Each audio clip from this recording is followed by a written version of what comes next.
Hi, I'm Nick Pregnance with DuramaxTuner.com. Today on Diesel Insights, we have Jamie Kerley with us. Glad to be here. Yeah, glad to have you.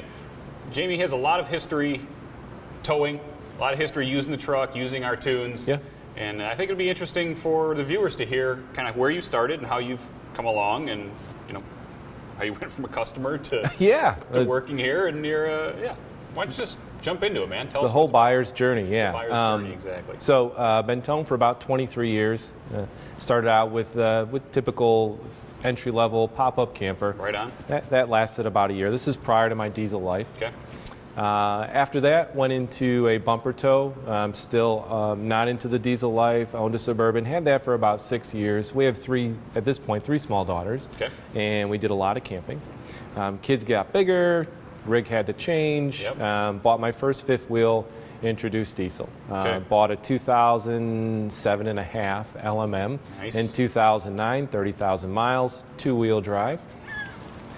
And bought a Bully Dog tuner, box tuner off of Craigslist for $1,000. All right. Threw it in the truck, was amazed on what it did. What trailer were you towing with at that point? Sorry to interrupt you there. I had a 41-foot fifth wheel.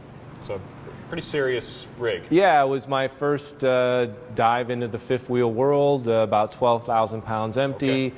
Definitely needed a diesel Had to get truck. that diesel. Yes, Yeah. definitely had a diesel truck. Okay. Bought a 2007.5 LMM in 2009, and 2 months later, after doing some research, bought a Bully Dog box tuner off of Craigslist for $1,000. So you towed with the truck stock probably, right? Correct. Impressions? Not a good impression. Okay. Needed the extra power.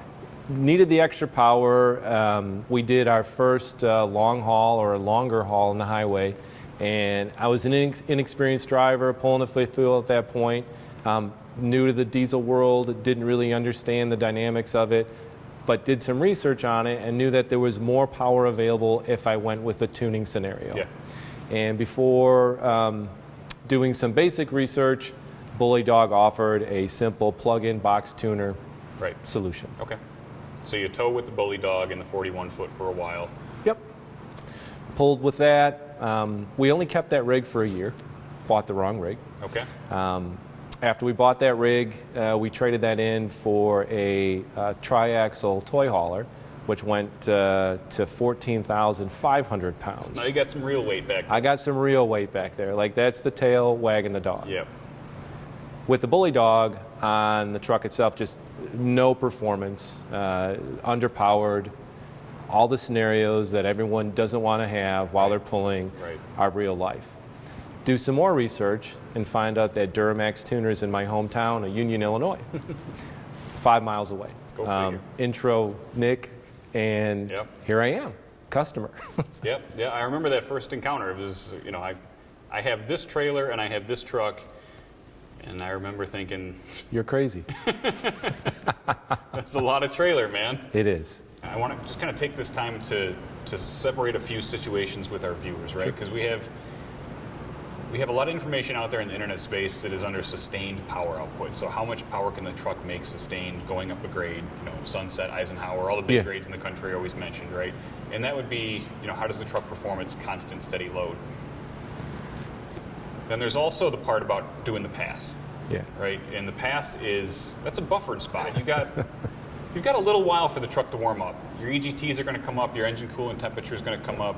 The truck's going to become unhappy with you after 10, 12, 14 seconds, whatever it is, right? But that's a calculated move.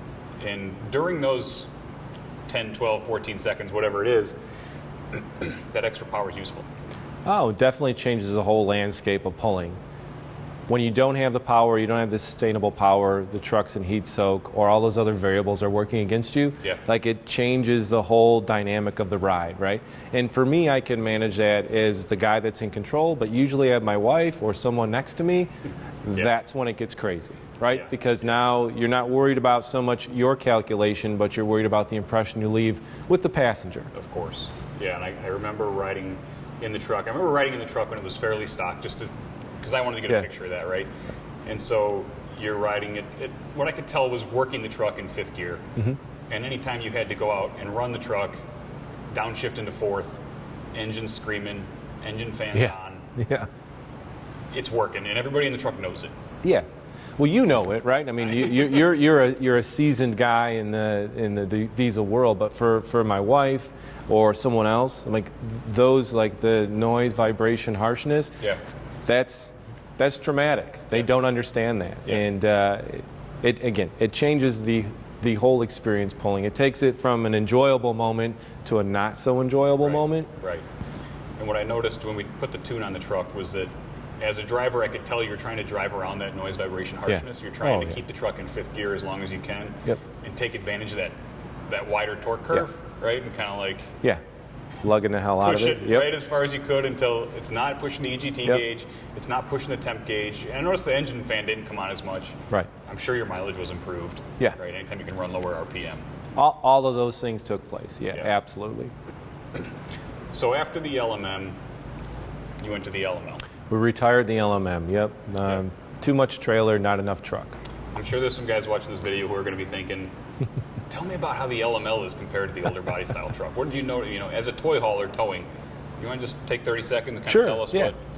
Well, first thing I noticed is that the truck was more planted, more grounded. So stability of the truck itself. The box frame on the LML versus the LMM, entirely different platform. The power output, albeit that at the end of the LMM's life, had a stealth charger on it, built trans, up the tune a bit. Truck made more power than my LML, but the sustainability in the LML far outweighed the LMM. So EGT is well under control. The drivability greatly improved. Noise, vibration, harshness, almost non-existent compared to the LMM. Like the truck, the LML didn't feel like it was working half as hard as the LMM. I noticed I felt a lot more comfortable in the LML. Just I felt like the truck had it under control. You could tell the cooling system was a lot bigger. When you're beating on it, I mean, I could literally see the temperatures. I could hear the fan coming on in the LMM. You can tell, like, every time that you run into that buffer zone that that it's doing its best. And so, when you bought the LML, it was before we had introduced Smart EGT back down. Part of watching you on that LMM and watching you move to the LML and watching your eyes when you're driving, I could tell that you had a lot of anxiety around EGTs. You're kind of like, that was part of your driving style. So that was part of what drove the development of the Smart EGT Control in the LML. Is trying to get your attention and your anxiety and your brain kind of off of that and let you focus on the road. And learn how to drive around that. I'm working on it. After pulling with that truck for 7 years, just kind of trained and accustomed to paying attention to the analog gauge on the EGT control. Now, with the EGT control built in, it took me about an hour or two to understand the rhythm and get away from constantly viewing the pyrometer on the EGT monitor. So tell me how. I know how you would drive the LMM, and I know how you would drive the LML early on when you're watching EGTs. Tell me how that's different or the same as the EGT back down. Sure. So the truck, the LML, is more responsive. So there seems to be a broader torque curve with the truck itself. As far as where the truck likes to live is still between that 63 and 70 mile an hour. But the sustainability of the truck, it doesn't need as much momentum to move the truck through. As well as I'm not worried about the EGT so much as I would be on the LMM, right?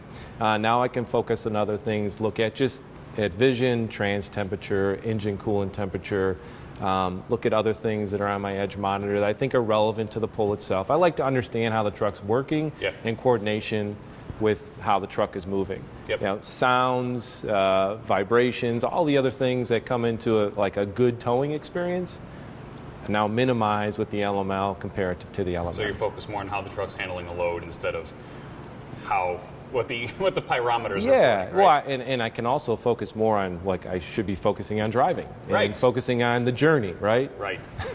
That's probably what the most important part needs to be. I know at first when I was riding in the truck and we were testing this, you're asking me, is it going to back down?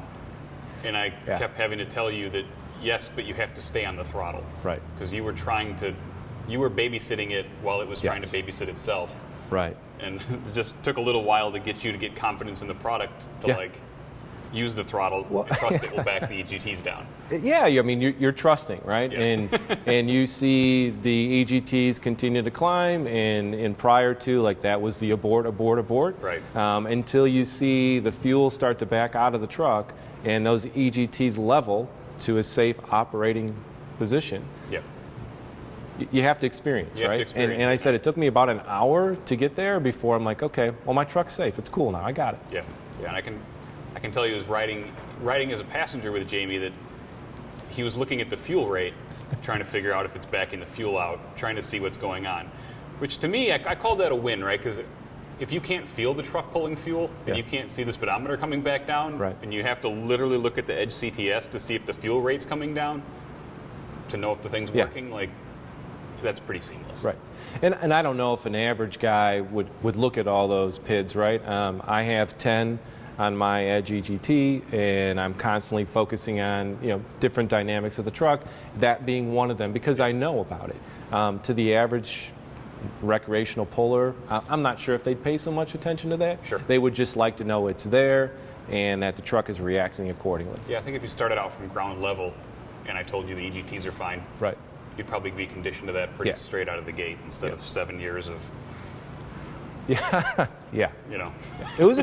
I'll tell you what, the LMM was a great learning experience, especially compared to what I have now. Yeah. What a transition, and just the dynamics between the two. I learned so much on the LMM on how to pull comparative to the LML. So now it's like a cakewalk compared to what it was before. Yeah. I want to go from there, and I want to jump into MPGs. Two different topics, right? But we get a lot of questions from our viewers on the YouTube channel, from Diesel Podcast guys, from people who are watching us and following us. Yeah.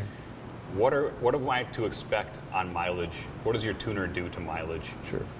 And after watching you tow and hearing from my customers firsthand, kind of like when the mileage results are there and when they're not there, I want to jump into that a little bit. And I will say, when I watch you tow with the LMM and when I watch you tow with the LML on the stock tune, I saw the truck kick down into fourth gear often. Yeah. And tack out. I mean, 24, 25, 2,600 RPM, and just kind of like carry it. Yep. Carry it. And tell the viewers at home what your MPG gauge says when you're doing that. Yeah, you're lucky if you tip 6 with the trailer I had. Yeah. There's so many variables when it comes to MPG pulling, right? Obvious, the weight of what you're pulling, the weather conditions, the road surface. Sure. Headwinds. How anxious you are trying to get there. I would say collectively pulling this particular trailer, the LMM 6 to 9 miles a gallon. The LML probably between that 8 and 12 miles a gallon.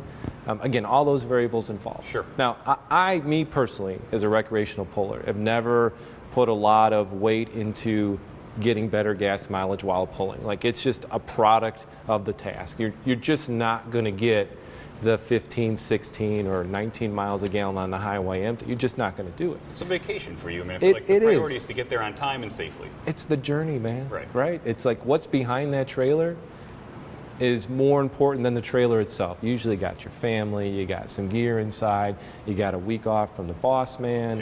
Yeah. It's about getting there. It's not about like pulling out my script and figuring out if I got 8, 9, or 10 miles a gallon. I'm going to spend the fuel no matter what. Right. And again, some of the variables involved, it's little control I have over it. Yeah. I appreciate that. I want to touch back on, as you're going from that fourth gear, that screaming fourth gear, occasionally up into fifth, hanging out into fifth, back down into fourth, right? Like kind of toggling between there. Yep. To now with the tune, staying in fifth, right? For the most part, I mean, I think you could pretty much drive the truck in fifth gear on the highway, or sixth gear, depending on if you have a tailwind or not. Yep. What is the mileage? Have you paid attention to the mileage difference between fourth gear and fifth gear? Fourth gear and fifth gear, there's a dramatic difference between fourth and fifth gear because of the RPM load, right? I would say, and specifically haven't paid too much attention to it because I don't like to live in that fourth gear zone. But I would venture to say that's probably around that 4, 5, 6 mile a gallon versus something that's going to creep up to that 8, 9 mile, 10. Again, depending on all the other variables involved. Yeah, no, I would say that's pretty accurate, and that's in line with what I hear from other customers as well, and that is, if I can keep the truck in high gear consistently and longer and not have to use passing gear, right, that's my fuel savings there. And whether it's a Kodiak or it's a 3/4 ton truck, you know, that's the trick. So, you know, just if you're considering calling us and asking that question, it's if you're on the cusp of, or you think you can tow in that next gear up, that's where your fuel savings are going to come from. Yes, I mean, the efficiency of the motor and, you know, all the other things that go around tuning, those are very small increments compared to a gear shift. If we can get that gear shift up, that's it. Our jack tuning works really nice. Again, above that 63 to 70 mile an hour, I can roll in the 6th gear overdrive. And truck is sustainable. EGTs are under control. Headwind, hills, different story. Downshift, 5th gear, right? Whether it be me manually doing it or truck doing it based upon the load. But truck lives really nice above that 63 mile an hour to 70 plus. I don't know if you want to go pulling beyond 70, 75, but it is what it is. Truck moves really, really nice with that. Okay. I appreciate that. Let's talk about drivability. And drivability with a trailer, I consider more like a confidence thing. Right? So that's 0 to 45 miles an hour, that getting on the on-ramp, that being able to navigate through in-town traffic, and you know, just feeling confident enough to have the trailer. I mean, you go to Door County, you go to places where there's tourists, you know what I mean? You're in traffic. Well, totally, again, 2 different events, local driving versus highway driving. I've never found any struggle with either platform, LMM or LML, with my trailer local driving. Merging on lane and into traffic, as long as you got enough room and you can safely maneuver. I find the challenge is just getting not so much the power demand, but getting the load to move without putting too much stress and pressure on the rig itself, so right? You're feeling like the truck is too much camber, right. I mean, I'm dealing with something that's 12'6" high. So I've never had a problem with the traffic piece in 2-lane. Plenty of power pulling to and from local events, no big deal. Highway is where it's really where you get the benefits of having a strong tune. Absolutely. Okay, I appreciate that. Appreciate that clarity.